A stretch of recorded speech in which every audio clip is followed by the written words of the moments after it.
Student let us understand कि dimension क्या होते हैं। देखिए डायमेंशन अगर आसान भाषा में बोलूँ तो किसी भी फिज़िकल क्वांटिटी को एक्सप्रेस करने के लिए, अब फिज़िकल क्वांटिटी भी कौन सी, तो डिराइव क्वांटिटीज़। तो डिराइव क्वांटिटीज़ को एक्सप्रेस करने के लिए जो फंडामेंटल क्वांटिटीज़ होती है ना, जैसे फंडामेंटल क्वांटिटी हमारे पास मास है, मास के लिए सिंबल मैं m यूज़ कर लेता हूँ यहाँ पे। उसके बाद फंडामेंटल क्वांटिटी है लेंथ, लेंथ के लिए मैं टाइम सिंबल यूज़ कर लेता हूँ, सॉरी लेंथ के लिए l सिंबल यूज़ कर लेता हूँ और टाइम के लिए मैं t सिंबल यूज़ कर लेता हूँ। ठीक है, तो कोई भी फिजिकल क्वांटिटी हम mlt के फॉर्म में एक्सप्रेस कर सकते हैं, रिप्रेजेंट कर सकते हैं। लेकिन किसी भी डिराइव क्वांटिटी को फंडामेंटल, अब ये क्या हुई, mlt क्या है, फंडामेंटल क्वांटिटीज़ है।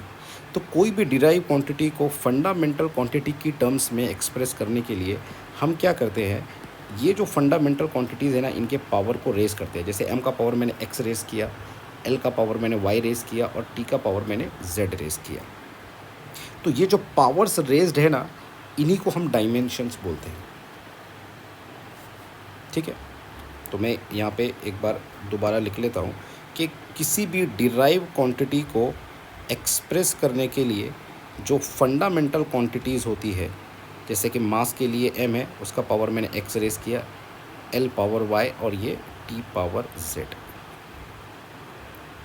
सो ये जो पावर रेज है इसी को हम बोलते हैं, दीज आर कॉल्ड डायमेंशंस। अब डिफ़ाइन कैसे करेंगे, सो देखिए डिफ़ाइन मैं करता हूँ इसको कि डायमेंशंस जो होते हैं, dimensions they are nothing but, dimensions are the power.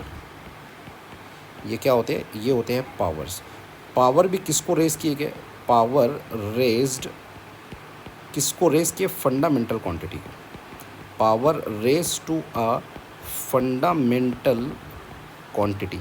और क्यों पावर रेज किए, why we have raise this power, so answer is power we have raise to a fundamental quantities in order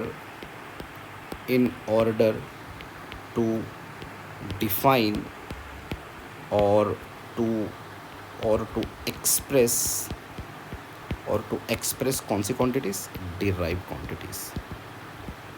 so derive quantities को express करने के लिए, define करने के लिए फंडामेंटल क्वांटिटीज़ के पावर को रेज करना, और वही पावर्स क्या होते हैं, वही डायमेंशन होते हैं। एक और काम हम कर सकते हैं इससे, we can even find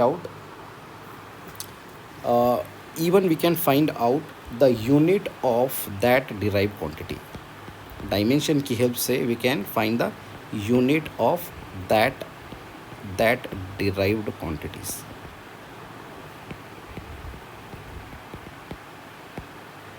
so simple है, बहुत ज़्यादा सिंपल है। Dimensions they are nothing but these are the power raised to a fundamental quantities in order to express derived quantities or to find out the dimension of that derived quantity। तो simple भाषा में हमको just ये एक तरीका है जहाँ पे हम किसी भी डिराइव क्वांटिटी को फंडामेंटल क्वांटिटी की टर्म्स में एक्सप्रेस कर सकते हैं। और उसके लिए हम यूज़ करते हैं, मास के लिए हम सिंबल m यूज़ करते हैं। यहाँ पे m रिप्रेजेंट करता है मास को, l रिप्रेजेंट करता है लेंथ को जो कि फंडामेंटल क्वांटिटी है, और t रिप्रेजेंट करता है टाइम को। ठीक है, और इसको हम लिखते हैं पावर की टर्म्स में। फिज़िकल क्वांटिटी जो कि डिराइव है m power x, l power y और t पावर z। ठीक है, अब जल्दी से एग्जाम्पल लेते हैं और एग्जाम्पल की तरह समझते हैं कि ये कैसे हम इसको एक्सप्रेस करते हैं। तो सबसे पहले मैं कुछ फंडामेंटल क्वांटिटीज़ को ले लेता हूँ। सबसे पहले मैं कुछ लेता हूँ फंडामेंटल क्वांटिटीज़, जैसे कि सबसे पहले मैं लेता हूँ लेंथ को। देखिए लेंथ एक फंडामेंटल क्वांटिटी है। अब लेंथ को आप कैसे एक्सप्रेस करोगे, ठीक है। देखिए लेंथ में मास कितने टाइम्स होगा, मास होता ही नहीं है, तो मैं लिखता हूँ मास m पावर 0 या m0। ठीक है, वैसे भी m पावर 0 का मतलब तो 1 ही होता है। लेंथ कितने टाइम्स है यहाँ पे, L1, तो लेंथ के लिए वैसे भी हम क्या यूज़ करते हैं, कैपिटल L। तो ये लिखे मैंने L1 और टाइम इसमें कितना होता है, 0। तो ये हो गया डायमेंशन ऑफ लेंथ। जहाँ जो यहाँ पे 0 लिखा है ना, ये जो ज़ीरोज़ है, इन ज़ीरोज़, ये जो क्वांटिटी 0 वाली है ना, इनको हम अवॉइड भी कर सकते हैं। इनको नहीं भी लिखा तो भी यहाँ पे चलेगा। जैसे कि मैं यहाँ पे लिखता हूँ, लेंथ के डायमेंशन हम ऐसे भी लिख सकते हैं, देखो, length can also be written as just L1। जिन क्वांटिटीज़ के पावर ज़ीरो है उनको हम अवॉइड कर सकते हैं, ठीक है। So let us solve another example, दूसरा एक एग्जांपल सॉल्व करते हैं यहाँ पे। Let us take breath. अब what is your idea about breath? देखिए, ब्रेथ देखा जाए तो ब्रेथ भी तो एक लेंथ ही होती है ना। ब्रेथ क्या होती है? ब्रेथ भी तो एक लेंथ ही होती है। तो इसके डायमेंशन क्या हो जाएंगे फिर? इसको एक्सप्रेस करने के लिए मुझे क्या लगेगा? सिंबल L ही लगेगा। और इसके डायमेंशन क्या हो जाएंगे? इसमें मास होगा क्या? ऑब्वियस बात ही नहीं होगा। लेंथ होगी क्या? हाँ, लेंथ होगी इसमें, क्योंकि ब्रेथ भी एक लेंथ का एक टाइप है। तो ये L1, और टाइम तो इसमें होगा नहीं, दैट इज़ T0, ठीक है। अब ऑलरेडी मैंने बोला है कि जिसके पावर ज़ीरो होते हैं ना, आप उसको अवॉइड कर सकते हो। तो यहाँ पे ब्रेथ के डायमेंशन क्या हो जाएंगे? देखिए, कैन आई राइट ब्रेथ के डायमेंशन? आप डायरेक्टली लिख सकते हो L1। क्लियर? चलिए एक और एग्जांपल लेते हैं। यहाँ पे एग्जांपल लेते हैं हाइट का। देखिए, हाइट भी एक तरीके की लेंथ ही तो होती है। जो हाइट है, हाइट भी एक तरीके की लेंथ है, और लेंथ के लिए फिर से सिंबल L लगेगा। तो इसके डायमेंशन क्या हो जाएंगे? मास, हाइट में मास होता नहीं है, लेंथ तो लेंथ तो है, ये हाइट खुद भी एक लेंथ है, और टाइम इसमें लगेगा 0। फिर से आप ये जो ज़ीरो पावर है इनको अवॉइड कर सकते हो, छोड़ सकते हो, और यहाँ पे आपको हाइट के डायमेंशन मिल जाएंगे। तो हाइट के डायमेंशन कितने हो जाएंगे? यहाँ पे आप M0 को छोड़ दो, T0 को भी छोड़ दो, और जस्ट आप लिख सकते हो L1। तो L1 is the dimension of height. Clear है? चलिए अब दूसरा एग्जांपल लेते हैं। जैसे कि हमको पता करना है डायमेंशन ऑफ एरिया, ठीक है। अब डायमेंशन ऑफ एरिया हमको कैलकुलेट करना है। अब एरिया क्या होता है? एरिया का फॉर्मूला होता है लेंथ इनटू ब्रेथ। अब देखिए, ब्रेथ जो है, अभी अभी मैंने आपको बताया कि ब्रेथ भी एक तरीके की लेंथ ही होती है। यानी इसके लिए भी मैं क्या यूज़ कर सकता हूँ? Length L। और ब्रेथ के लिए भी मैं क्या यूज़ करूँगा? Length L। यानी L इंटू L एरिया कितना हो जाएगा? एरिया हो जाएगा ये L²। और मैं चाहूँ तो एरिया का सिंबल यहाँ पे यूज़ कर सकता हूँ, ठीक है। तो अब इसके डायमेंशन कितने हो जाएंगे? फिर एरिया के डायमेंशन क्या हो जाएंगे? आप खुद बता दीजिए। यहाँ पे लेंथ कितने टाइम्स है? 2 टाइम्स है। तो कैन आई राइट, मास तो इसमें है ही नहीं, M0। लेंथ कितने बार है?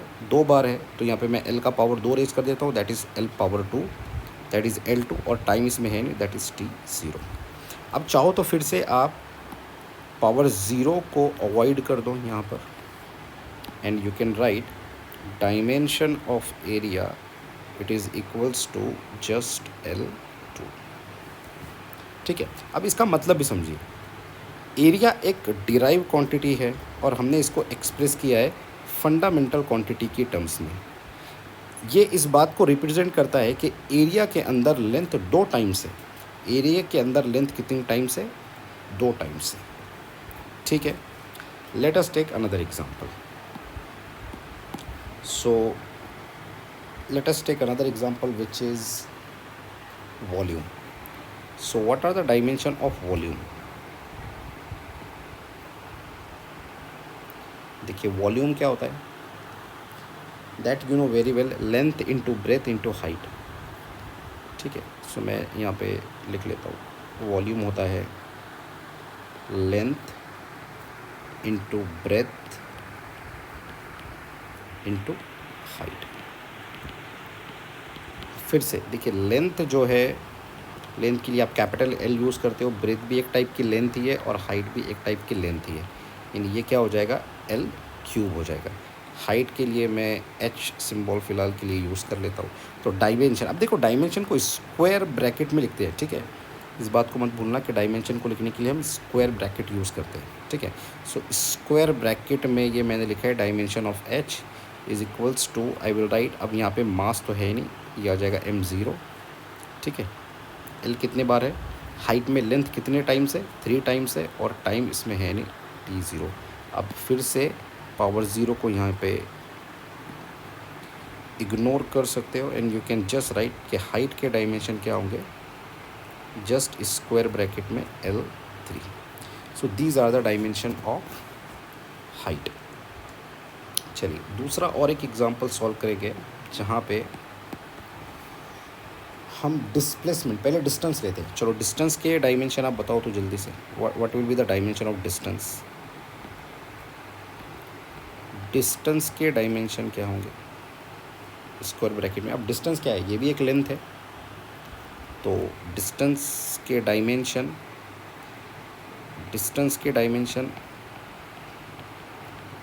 इट विल बी, मास तो इसमें होगा नहीं, लेंथ एक बार है और टाइम 0 है.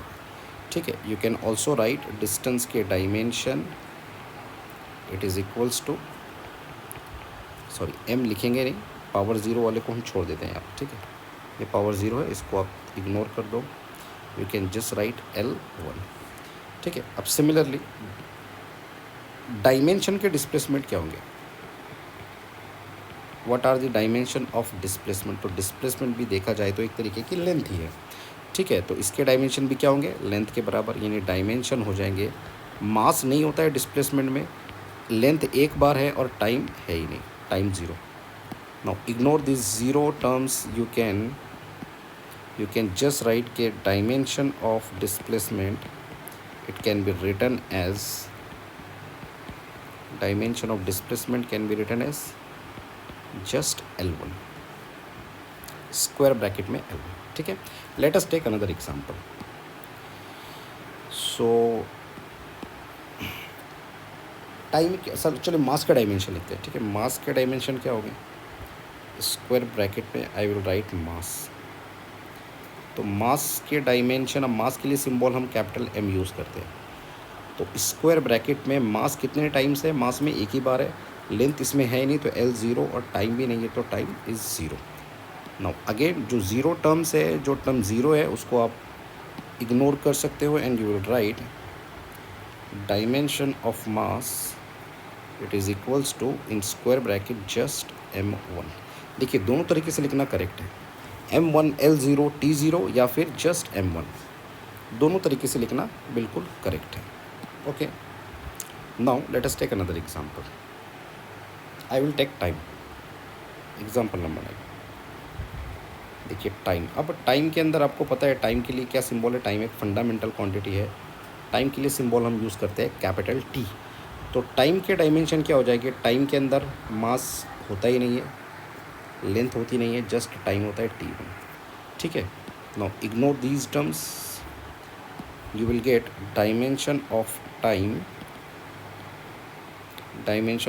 as just you can write T1. either you can say dimension of times are M0 L0 T1 या फिर just T1. ठीक है, ये दोनों भी करेक्ट है. now let us take another example. let us write the dimension of density. देखिए density के डायमेंशन लिखते हैं.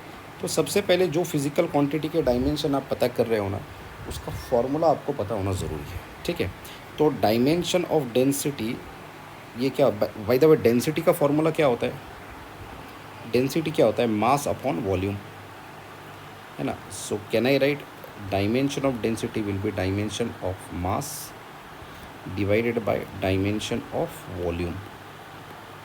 ठीक है, since we know that density rho can be written as mass upon volume.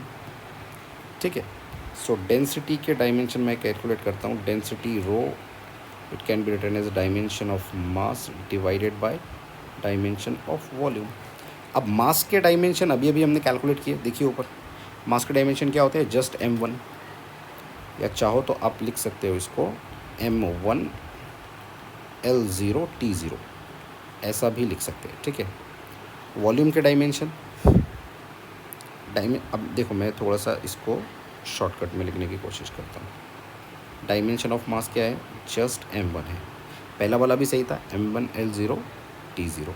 Volume के डायमेंशन क्या होते हैं, देखो वॉल्यूम के डायमेंशन, ये फाइंड किया हमने, वॉल्यूम के डायमेंशन क्या होते हैं, L3.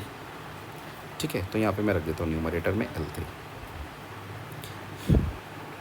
सो ये हो जाएगा L3। सो अब ये स्क्वायर ब्रैकेट में L3 को you shift to numerator. So numerator में शिफ्ट करने पर क्या हो जाएगा, दिस विल बिकम M1 और L3, L का पावर यहाँ पे पॉजिटिव है तो L का पावर न्यूमरेटर में आके ये हो जाएगा नेगेटिव पावर। और फाइनली आपको डायमेंशन मिल जाएंगे, dimension of density as M1 L-3। चाहो तो आगे आप T को भी लिख सकते हो कि इसमें T कितना है, T कितने टाइम से, 0 टाइम से। यानी यहाँ पे मैं लिख देता हूँ डायमेंशन, यानी मैं ऐसे भी लिख सकता हूँ कि dimension of density it is equals to dimension M1 L-3 और यहाँ पे T0 है। इसका मतलब है कि डेंसिटी में मास एक बार है, लेंथ 3 बार है डिनोमिनेटर में, -3 का मतलब है डिनोमिनेटर में, और टाइम है ही नहीं। डेंसिटी टाइम पर डिपेंड नहीं करती है, ठीक है। Okay, now come to the next example which is speed. Let us calculate the dimension of speed. अब स्पीड क्या होता है, what is the formula for speed? Speed होता है डिस्टेंस अपॉन टाइम, ठीक है। तो डायमेंशन ऑफ स्पीड कैसे कैलकुलेट करेंगे, देखो dimension of speed square bracket में लिखेंगे, it is equals to dimension of distance divided by dimension of time, ठीक है। अब देखिए डायमेंशन ऑफ डिस्टेंस, डिस्टेंस मतलब लेंथ ही है तो ये आ जाएगा जस्ट L1, क्योंकि डिस्टेंस के डायमेंशन में मास और टाइम नहीं होता है, ठीक है। डिवाइडेड बाय टाइम के डायमेंशन T1, और ये है स्पीड के डायमेंशन। स्पीड को मैं S बोल देता हूँ फिलहाल, या V बोल देता हूँ, ठीक है, इसको मैं V बोल देता हूँ, स्पीड। अब ये T⁻+1 इसको आप न्यूमरेटर में शिफ्ट कर दो, आपको स्पीड के डायमेंशन मिल जाएंगे। क्या आ जाएगा ये आ जाएगा L1, और जब ये न्यूमरेटर में शिफ्ट होगा तो ये हो जाएगा T-1, ठीक है। सो फाइनली आपको स्पीड के डायमेंशन मिल गए यहाँ पर।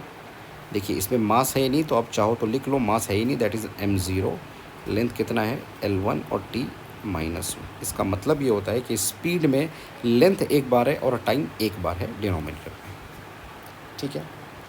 Okay, now what will be the dimension of velocity by the way? Let us take another example. Velocity के क्या डायमेंशन होंगे? देखिए वेलोसिटी क्या होता है, डिस्प्लेसमेंट, वेलोसिटी है डिस्प्लेसमेंट अपॉन टाइम, ठीक है। तो can I write dimension of velocity, जो वेलोसिटी के डायमेंशन है वो ये होंगे, dimension of displacement divided by dimension of time, ठीक है। अब डायमेंशन ऑफ डिस्प्लेसमेंट आपने अभी अभी कैलकुलेट किया। देखिए डायमेंशन ऑफ डिस्प्लेसमेंट, डिस्प्लेसमेंट भी एक तरीके की लेंथ है तो ये मैंने लिखा है L1, और डायमेंशन ऑफ टाइम ये आपने लिखा है T1, ठीक है। So this will become L1, और T+1 ऊपर शिफ्ट होगा तो ये हो जाएगा T⁻−1। तो these are the dimension of velocity. आप चाहो तो इसको V बार लिख सकते हो, बिकॉज वेलोसिटी एक वेक्टर क्वांटिटी है, ठीक है। देखिए मास के लिए हम सिंबल M यूज़ कर रहे हैं, लेंथ के लिए हम L, और टाइम के लिए हम T यूज़ कर रहे हैं, ठीक है। Now let us take another example of acceleration. So example number 13 which is acceleration. अब एक्सेलरेशन के डायमेंशन निकालने के लिए हमको पहले तो एक्सेलरेशन का फॉर्मूला पता होना चाहिए। एक्सेलरेशन का फॉर्मूला क्या है, वेलोसिटी डिवाइडेड बाय टाइम, ये है फॉर्मूला फॉर एक्सेलरेशन, ठीक है। सो कैन आई राइट, मैं डायरेक्टली सिंबल यूज़ कर लेता हूँ एक्सेलरेशन का A, it can be written as acceleration dimension of velocity divided by dimension of time. यानी मुझे वेलोसिटी के डायमेंशन कैलकुलेट करने पड़ेंगे और उसके बाद डायमेंशन ऑफ टाइम मुझे कैलकुलेट करना पड़ेगा। This is how I will get dimension of acceleration. So ये कितना हो जाएगा, देखिए dimension of acceleration will become, देखिए velocity, what are the dimension of velocity? अभी अभी आपने कैलकुलेट किया, dimension of velocity is m0 L1 t minus one, ठीक है, divided by dimension of time. तो मैं इसको डायरेक्टली ऐसे लिख सकता हूँ t1, ठीक है। यहाँ पे ये m0 में नहीं भी लिखता तो भी चलता, ठीक है। डायरेक्टली मैं ऐसे लिख सकता था L1 t माइनस वन। अब फिर से t1 को आप शिफ्ट कीजिए न्यूमरेटर में। So what you will get as a is equals to, ये है एक ब्रैकेट में L1 स्क्वायर ब्रैकेट में t माइनस वन, और ये t1 जो है, ये t1 को आपने न्यूमरेटर में लाया तो ये हो जाएगा t माइनस वन, ठीक है।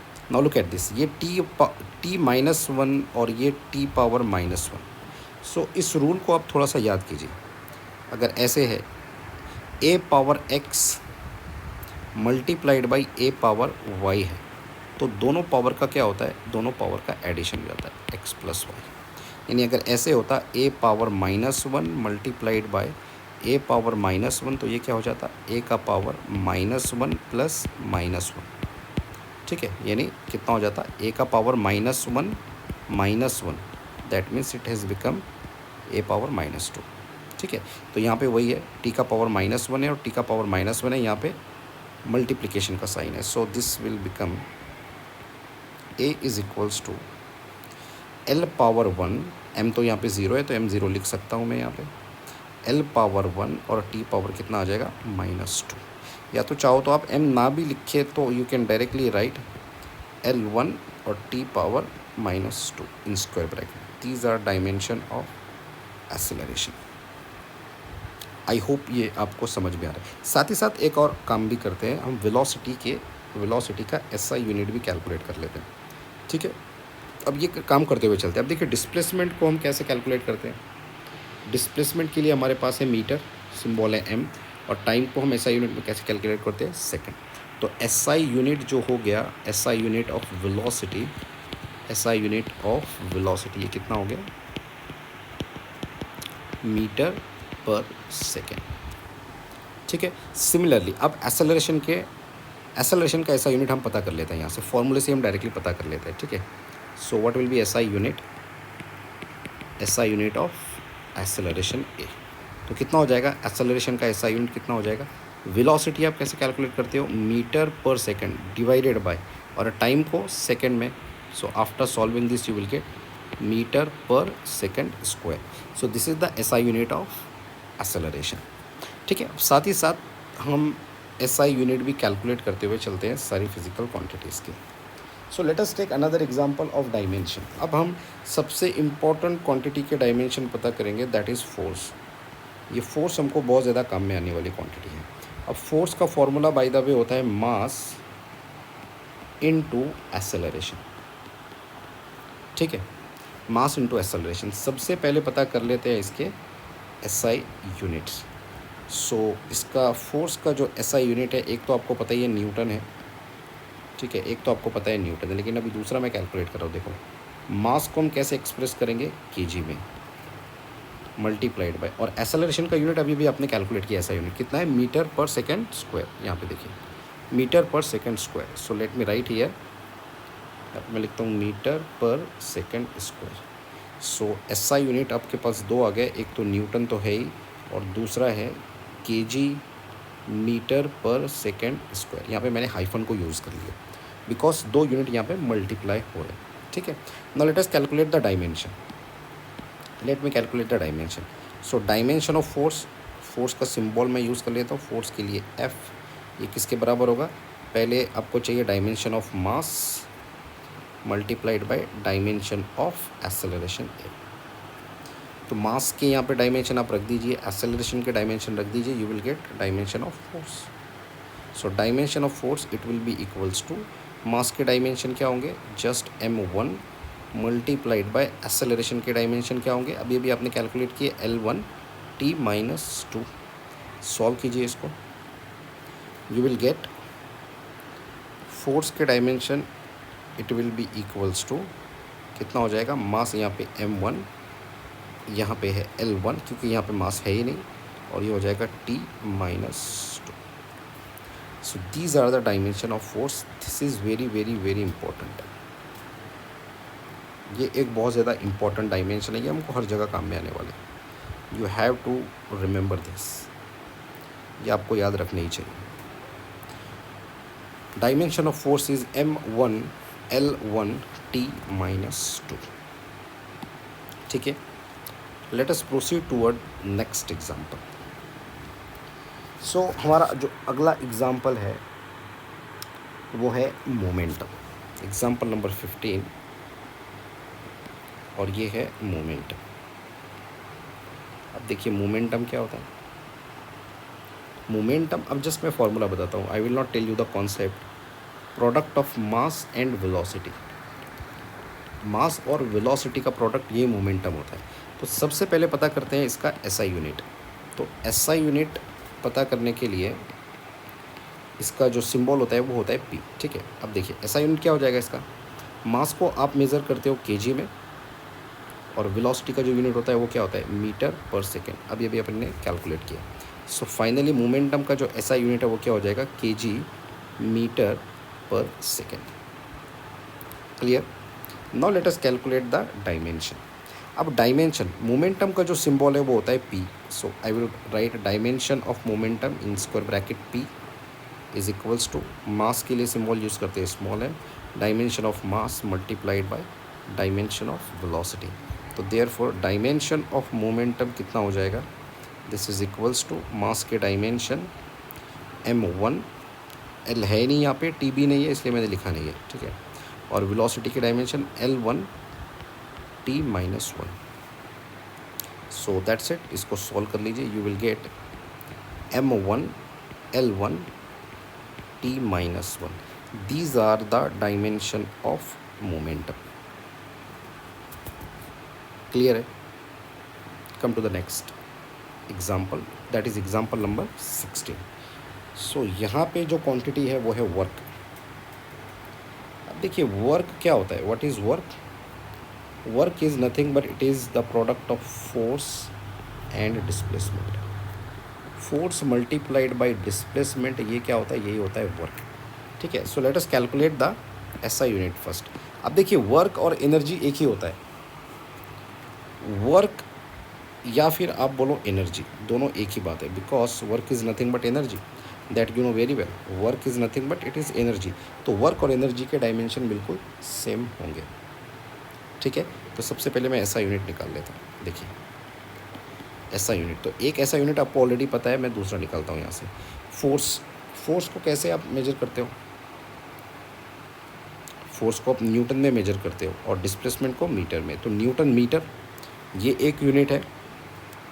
ठीक है, या फिर ये भी यूनिट है। फोर्स हम मेजर करते हैं KG metre per second square में मल्टीप्लाइड बाय डिस्प्लेसमेंट फिर से मीटर में। So we can write KG metre square per second square, ये भी ऐसा यूनिट है। या फिर हमारे पास एक फेमस यूनिट है, वर्क का जो यूनिट है वो कैसा है, जूल। हम वर्क को जूल में मेजर करते हैं, एनर्जी को भी हम जूल में मेजर करते हैं। सो यहाँ पर आपके पास बहुत सारे यूनिट्स आ गए।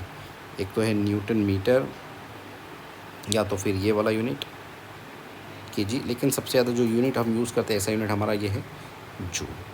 Now let us calculate the dimension of work. So how I can write dimension of work, work के लिए W सिंबल, ये हो जाएगा dimension of work, it is equals to dimension of force multiplied by dimension of displacement x। And now आपको पता ही है force का dimension क्या होता है, m1 l1t-2 multiplied by dimension of displacement, एक तरीके की लेंथ ही है, तो can I write this is l1, that's it. Now solve, ये हो जाएगा m1 l2t-2। तो चाहे वर्क के डायमेंशन हमको पूछे या फिर एनर्जी E के डायमेंशन हमको पूछे, ये दोनों के डायमेंशन बिल्कुल सेम होंगे, that is m1 l1t-2। Clear है? Let us move toward the next example which is find out the dimension of pressure. अब प्रेशर क्या होता है, pressure is nothing but it is force per unit area या force upon area. ठीक है, now first of all SI unit, SI unit of force. So एक तो आपको पता ही है पास्कल, ठीक है, और दूसरा फोर्स कैसे मेजर करेंगे, newton divided by area metre square में, newton per metre square. These are the two SI unit. Generally हम पास्कल ही यूज़ करते हैं। Now come to the dimension. So dimension of pressure it is equals to, you will write dimension of force divided by dimension of area A. now values रख दीजिए। Force के dimension m1 l1 t minus two divided by area के dimension क्या होंगे l2, आपने ऊपर calculate किए area के डायमेंशन, लेंथ इंटू ब्रेथ, 2 बार लेंथ होती है वहाँ पर। So finally dimension of pressure will be L2 को आप ऊपर शिफ्ट कर दो, सो ये हो जाएगा m1 l1 t minus two और multiplied by l power minus two, this is equals to, ये हो जाएगा m1, ये l1 और ये l minus two, it will become l minus one और ये t minus two. These are the dimension of pressure, m1 l minus one t minus two. चलिए let us solve another example which is power. So example number 19 है हमारा power. So power, how we define power, power is nothing but it is work upon time. ठीक है, और SI unit, come to the SI unit. So SI unit क्या हो जाएगा, joule पर second. ठीक है, जूल पर सेकेंड, अगर मैं जस्ट सिंबल यूज़ करूँ तो जूल पर सेकेंड। बाय द वे एक यूनिट आपको पता है इसका वैट भी एक यूनिट है। ठीक है, सो ये आ गया हमारा SI unit. Now let us calculate the dimension. So pressure के लिए फिर से हमारे पास, सॉरी पावर के लिए हम स्मॉल पी को यूज़ कर लेंगे। This is equals to dimension of work done divided by dimension of time. So work done के डायमेंशन अभी अभी आपने कैलकुलेट किए, it has become m1 l2 t minus two divided by dimension of time t1। अब t1 को ऊपर shift कर लो आप। सो फाइनली t1 ऊपर जाने के बाद t का पावर -1 हो जाएगा और you will gate m1 l2, और t का पावर ये -1 और ये t का power -2, it will become t power -3। ये आ गया डायमेंशन ऑफ प्रेशर। ठीक है, चलिए एक नई क्वांटिटी के सॉल्व करते हैं जो कि है इम्पल्स। सो इम्पल्स के डायमेंशन, ठीक है, अब देखिए इम्पल्स जो होता है फोर्स मल्टीप्लाइड बाय टाइम होता है, फोर्स मल्टीप्लाइड बाय टाइम। सो अभी आपको समझ ही गया होगा कि इसका ऐसा यूनिट क्या आएगा और इसके डायमेंशन भी क्या होंगे। SI unit, what will be the SI unit, newton second. ये आ गया इसके SI unit. Let us calculate the dimension. तो इम्पल्स के dimension in bracket I will write impulse I, ये करंट नहीं है प्लीज़ इसको ध्यान में रखना, dimension of force multiplied by dimension of time T. So force के dimension m1 l1 t minus two और टाइम के डायमेंशन क्या है t1। Now solve this equation, you will gate m1 ये l1 और t पावर -2 और ये t1 कितना हो जाएगा यहाँ पर, ये हो जाएगा t -1। ठीक है, and finally m1 l1 t -1, these are the dimension of impulse. ठीक है, now let us take the last example, या इसके अलावा और कुछ फोर्थ डायमेंशन के कुछ एग्जांपल्स भी हम देखेंगे। ठीक है, सो यहाँ पे मैं एक लेता हूँ सरफेस टेंशन। देखिए सरफेस टेंशन के dimension, so this is example number 21।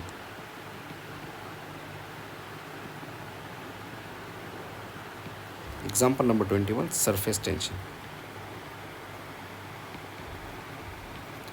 देखिए सरफेस टेंशन के जो डायमेंशन है, सरफेस टेंशन होता है फोर्स अपॉन लेंथ, ठीक है, ये होता है फोर्स अपॉन लेंथ। तो अभी आपको समझ में आ गया होगा कि इसका क्या एसआई यूनिट होगा और क्या डायमेंशन होंगे। तो एसआई यूनिट आप मुझे पहले बता दीजिए इसके, what are the SI unit. So definitely newton per metre, ठीक है, ये होगा इसका SI unit. And dimension of surface tension, surface tension के लिए सिंबल हम कैपिटल टी यूज़ कर लेंगे। ये हो जाएगा dimension of force divided by dimension of length.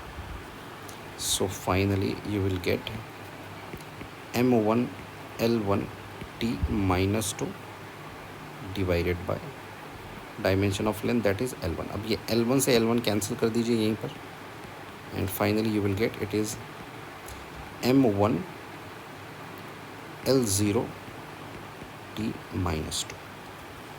ये आ जाएंगे dimension of what, surface tension, ठीक है। अब थोड़ा सा एक फोर्थ डायमेंशन को मैं ऐड करता हूँ, ठीक है। एग्जाम्पल नंबर 22 में देखिए यहाँ पर मैं ऐड करता हूँ डायमेंशन, मुझे कैलकुलेट करना है। मान लो मुझे डायमेंशन कैलकुलेट करना है अभी फ़िलहाल करंट के। देखिए करंट एक फंडामेंटल क्वांटिटी है जिसको हम आई से रिप्रेजेंट करते हैं, ठीक है, आइदर स्मॉल आई और कैपिटल आई, ठीक है। जैसे ऊपर इम्पल्स के लिए भी कैपिटल आई यूज़ किया था मैं, लेकिन फ़िलहाल यहाँ पे करंट के जो डायमेंशन है, जो करंट है, करंट के लिए सिंबल है हमारे पास ए, और इसके डायमेंशन हम लिखेंगे A1। यानी मुझे करंट का डायमेंशन लिखना होता है, आई will right A for ampere, ठीक। और ये फोर्थ डायमेंशन है, इसको आप कहाँ पे लिखोगे, टाइम के बाद लिखोगे आप। जैसे कि मैं यहाँ पे एग्जांपल देके आपको बताता हूँ। एग्जांपल नंबर 23 में ले रहा हूँ। यहाँ पे मुझे चार्ज के डायमेंशन पता करने के लिए पूछा, डायमेंशन ऑफ चार्ज। देखिए चार्ज को रिप्रेजेंट करते हैं Q से। अब चार्ज के डायमेंशन को पता करने के लिए मैं करंट की डेफिनेशन यूज़ करता हूँ। करंट क्या होता है, चार्ज अपॉन टाइम, ठीक है। तो चार्ज Q क्या है, it is I into T. यानी चार्ज एक डिराइव क्वांटिटी है, और इसका जो एसआई यूनिट होता है, चार्ज का जो एसआई यूनिट होता है वो क्या होता है, coulomb. SI unit you can right, ये क्या है, कूलम। चार्ज का एसआई यूनिट क्या होता है, कूलम। या फिर एम्पियर सेकंड भी आप देख सकते हो। करंट कैसे मेजर करते हो आप, एम्पियर में, एम्पियर सेकंड भी इसको लिख सकते हैं।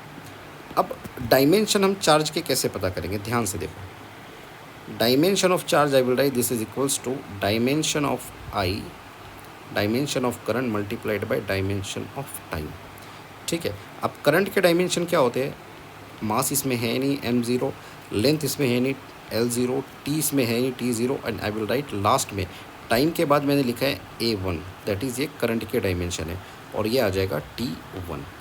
No solve this and you will get m0 l0। अब t यहाँ पे 0 और ये t1 कितना हो जाएगा, ये हो जाएगा t1 और ये हो जाएगा a1। यानी जो करंट के डायमेंशन है, यानी फोर्थ डायमेंशन जो हमने यूज़ किया, ये फोर्थ डायमेंशन हम कहाँ पे यूज़ करते हैं, टाइम के बाद यूज़ करते हैं फोर्थ डायमेंशन। ध्यान से देखो इसको, फोर्थ डायमेंशन हम टाइम के बाद यूज़ करते हैं। यानी we can directly write Q is equals to, I can write T1 A1, ठीक है। So thank you so much for watching this video, and I hope you have understand how to calculate the dimension. In the next video we will solve some question which has been asked in JEE examinations and NEET examination. So thank you so much.